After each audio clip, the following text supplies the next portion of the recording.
जय Hind observers, my self Satyavan Maurya. स्वागत है आप सभी ऑब्जर्वर्स का आपके अपने चैनल फर्राटा फिजिक्स में। फर्राटा फिजिक्स में सिद्धार्थ त्रिपाठी की तरफ से एक क्वेश्चन पूछा गया है। स्क्रीन पर क्वेश्चन आपके सामने दिख रहा होगा। मैं यहाँ से क्वेश्चन को पढ़ रहा हूँ, इसको ध्यान से देखिए, फिर इसके सोल्यूशंस को हम लोग फाइंड आउट करते हैं।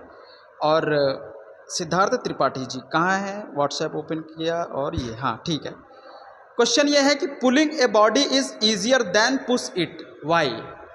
क्वेश्चन में ये बोला जा रहा है कि किसी भी बॉडी को खींचना ज़्यादा आसान होता है बजाय उसके पुश करने के, क्यों? तो इसके रीज़न को हम लोग खंगालेंगे, इसके रीज़न को हम लोग फाइंड आउट करेंगे। इसके आंसर को हम लोग दो केस में डिस्कस करेंगे, केस फर्स्ट और केस सेकंड। तो केस फर्स्ट पे हम लोग बात करेंगे। केस फर्स्ट में when body is on the frictionless surface, when body is on the frictionless surface, जब बॉडी फ्रिक्शनलेस सरफेस पर रखी होगी तो कौन सा फोर्स आसान होगा, पुलिंग या पुशिंग? इसको वेरीफाई करेंगे, देखते हैं। ध्यान से इसको देखते रहिएगा, थोड़ा सा हम डिटेल में बताने की कोशिश करेंगे। देखिए, ये एक बॉडी है जो एक ऐसे सरफेस पर रखा गया है जिसका फ्रिक्शन क्या है, 0। इस बॉडी का वेट किधर वर्क करेगा, mg नीचे की तरफ। और जब हम लोग इस बॉडी को पुश करेंगे, पुशिंग फोर्स अप्लाई करेंगे, यहाँ पे हमने एक पुशिंग फोर्स अप्लाई कर दिया है। दिस इज पुशिंग फोर्स, और पुशिंग फोर्स का डायरेक्शन क्या होगा, ये, इसका नाम हम लोग ले लेते हैं F। और हॉरिजॉन्टल से ये पुशिंग फोर्स कितना एंगल बना रहा है, थीटा। तो जितना एंगल थीटा ये बनाएगा, वर्टिकली अपोजिट ये वाला एंगल भी थीटा हो जाएगा। और जब ये एंगल थीटा हो जाएगा तो इसका इधर कितना कंपोनेंट होगा, F cos थीटा। और इधर परपेंडिकुलर डायरेक्शन में कितना हो जाएगा, F sin थीटा। ओके। अब क्योंकि ये फ्रिक्शनलेस सरफेस है, इस बॉडी को इधर ले जाने में, इस बॉडी को राइट साइड ले जाने में केवल एक फोर्स रिस्पॉन्सिबल है, that is F cos theta. ये वाला फोर्स का इस डायरेक्शन में कोई इफेक्ट नहीं पड़ेगा। F sin थीटा इसके मोशन को डिस्टर्ब नहीं करेगा, क्योंकि सरफेस क्या है, फ्रिक्शनलेस। अब इस बॉडी को चाहे जितना दबा दें, अब नीचे की तरफ फोर्स और ज़्यादा बढ़ गया है, क्योंकि F sin थीटा और mg दो लोग मिलकर अब इस बॉडी को नीचे की तरफ दबा रहे हैं, क्योंकि सरफेस फ्रिक्शनलेस है। तो चाहे जितना फोर्स इस पर रख दो, थोड़ा सा फोर्स लगाओगे तो फ्रिक्शन तो है ही नहीं, इसलिए थोड़े से फोर्स लगाने के बाद भी ये बॉडी आगे बढ़ती चली जाएगी। क्लियर? इसलिए F cos थीटा ही केवल इस बॉडी को इधर ले जाने में रिस्पॉन्सिबल है। तो हमने F लगाया था और F cos थीटा इधर जाने में रिस्पॉन्सिबल है। अब सेम एंगल पर हम लोग कौन सा फोर्स लगाएंगे, पुलिंग फोर्स लगाएंगे। ये कौन सा था, पुशिंग फोर्स। इसको बॉडी को हम लोग ऐसे लेके जा रहे थे, जैसे रोलर वगैरह देखिए ऐसे लेके जाते हैं, ठीक। अब सेम फोर्स हम लोग लगाएंगे, पुलिंग फोर्स, इस बॉडी पर। चलिए, नाउ पुलिंग फोर्स, ये हमारे पास क्या है, एक बॉडी, और अब हम लोग इधर इसको खींचेंगे, F क्या हो जाएगा, पुलिंग। बॉडी का वेट किधर वर्क करेगा, mg नीचे की तरफ। अब F इधर लगेगा और हॉरिजॉन्टल से इधर कितना एंगल आ जाएगा, थीटा। जितना हमने यहाँ पे अप्लाई किया था उतना हम पुलिंग अप्लाई करेंगे। F cos थीटा इधर आ जाएगा, ठीक है। F cos थीटा इधर आ जाएगा और F sin थीटा इधर चला जाएगा, F sin थीटा इधर चला जाएगा। तो वही बात हो गई, इधर लाने के लिए बॉडी के पास कौन सा फोर्स रिस्पॉन्सिबल है, केवल F cos थीटा रिस्पॉन्सिबल है। अब परपेंडिकुलर डायरेक्शन में चाहे फोर्स को बढ़ा दें, चाहे कम कर दें, चाहे जीरो कर दें, बॉडी पर अगर थोड़ा सा भी फोर्स लगेगा तो तुरंत ये बॉडी उस फोर्स को रिस्पॉन्स करेगी, क्योंकि सरफेस क्या है, फ्रिक्शनलेस। तो परपेंडिकुलर डायरेक्शन में फोर्स बढ़ने घटने का कोई सेंस नहीं है, क्योंकि सरफेस फ्रिक्शनलेस है। और फ्रिक्शनलेस सरफेस का मतलब थोड़ा सा भी माइन्यूट फोर्स भी अगर आप लगाते हैं तो बॉडी तुरंत मूव कर जाएगी, ठीक है। उसके ऊपर चाहे आप 10 किलो रख दो, चाहे 20 किलो रख दो, चाहे 30 किलो रख दो, उसके ऊपर परपेंडिकुलर डायरेक्शन में फोर्सेस इस मोशन को डिस्टर्ब नहीं कर पाएंगे। तो पहले कितना था, F cos थीटा इधर रिस्पॉन्सिबल था, अब भी कितना हो गया, F cos थीटा इधर रिस्पॉन्सिबल हो गया। इसका मतलब ये हुआ कि अगर हमारा सरफेस फ्रिक्शनलेस है, if our surface is frictionless, then it does not matter that whether you are pulling the body or pushing the body, दोनों ही केसेस में उतना ही फोर्स लगाना पड़ेगा। तो रिजल्ट हमारे पास क्या आया, if the surface is frictionless for frictionless surface pulling equal to pulling force equal to pushing force.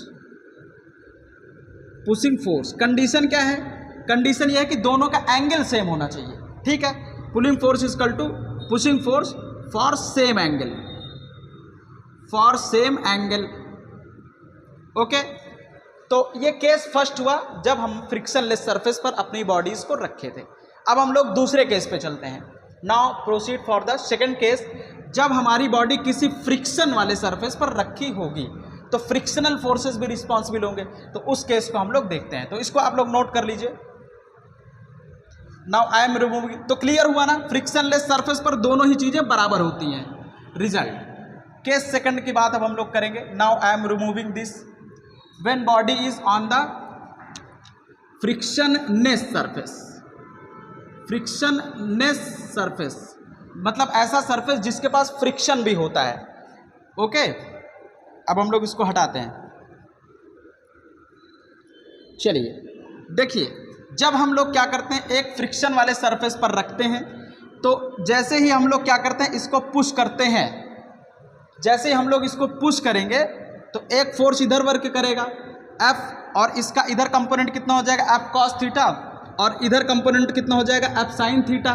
तो टोटल इधर कितना हो जाएगा, अब इस बॉडी पर जो टोटल फोर्स नीचे की तरफ लगेगा, नीचे की तरफ लगने वाला जो फोर्स होगा डाउनवर्ड, इसका नाम क्या होगा F sin theta plus mg। और जब ये फोर्स नीचे की तरफ लगेगा तो ये वाला सरफेस भी बॉडी के ऊपर की तरफ रिएक्शन फोर्स लगाएगा, और रिएक्शन फोर्स कितना आ जाएगा R इक्वल टू यही F sin थीटा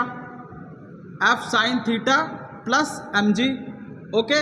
अब जब रिएक्शन फोर्स बढ़ेगा, रिएक्शन फोर्स जब बढ़ जाएगा तो इसका मतलब क्या हुआ कि अब फ्रिक्शन क्या होता है, फ्रिक्शन फोर्स आपका हो जाएगा एफ एस इक्वल टू हो जाएगा म्यू एस इंटू आर, और म्यू एस इंटू आर के प्लेस पे ये लिख देंगे F sine theta plus M into G. तो अब फ्रिक्शनल फोर्स आपका F sine theta plus M into G हो जाएगा। किस केस में, इस केस में जिस समय एफ हम लोग पुश कर रहे होंगे। पुलिंग वाले में केस में क्या होगा, पुलिंग में देखिए एफ कॉस थीटा इधर रहेगा, जब एफ इधर लगेगा तो एफ साइन थीटा इधर हो जाएगा। तो अब जब एफ साइन थीटा इधर हो जाएगा, आप देखो एम जी नीचे लग रहा था, लेकिन एफ साइन थीटा बॉडी को ऊपर की तरफ ले जाना चाहता है, तो नीचे की तरफ क्या होगा, रिएक्शन फोर्स, नीचे की तरफ जो वेट आपका आएगा वो कम आएगा। नीचे की तरफ कितना आएगा टोटल फोर्स नीचे की तरफ किसमें, पुलिंग वाले में आ जाएगा m g minus f sine theta, नीचे की तरफ m g minus f sine theta. तो रिएक्शन फोर्स कितना हो जाएगा, so reaction force R equal to हो जाएगा m g minus f sine theta.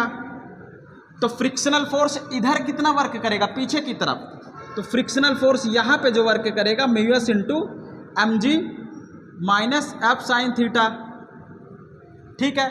जिसका फ्रिक्शनल फोर्स ज़्यादा होगा वो बॉडी क्या करेगी, उसको खींचना मुश्किल होगा, जिसका फ्रिक्शनल फोर्स कम होगा उसको खींचना आसान होगा।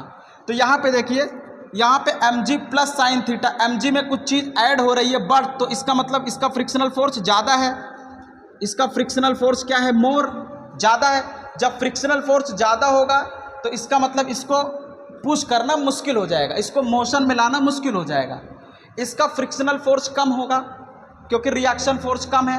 यहाँ से देखिए, जब इसका रिएक्शन फोर्स कम होगा तो बॉडी को खींचना आसान होगा। क्यों, क्योंकि फ्रिक्शनल फोर्स कम है, जब बॉडी को मूव कराएंगे तो कम फ्रिक्शन लगेगा पीछे की तरफ, तो बॉडी आसानी से मूव कर जाएगी। इसी वजह से पुलिंग फोर्स क्या होता है, पुलिंग फोर्स आसान होता है मोशन को प्रोवाइड करना, पुलिंग फोर्स ईजियर होता है बजाय पुशिंग फोर्स के। तो जिस समय फ्रिक्शन वर्क करेगा उस समय pulling force is easier then pushing. समझ में आया?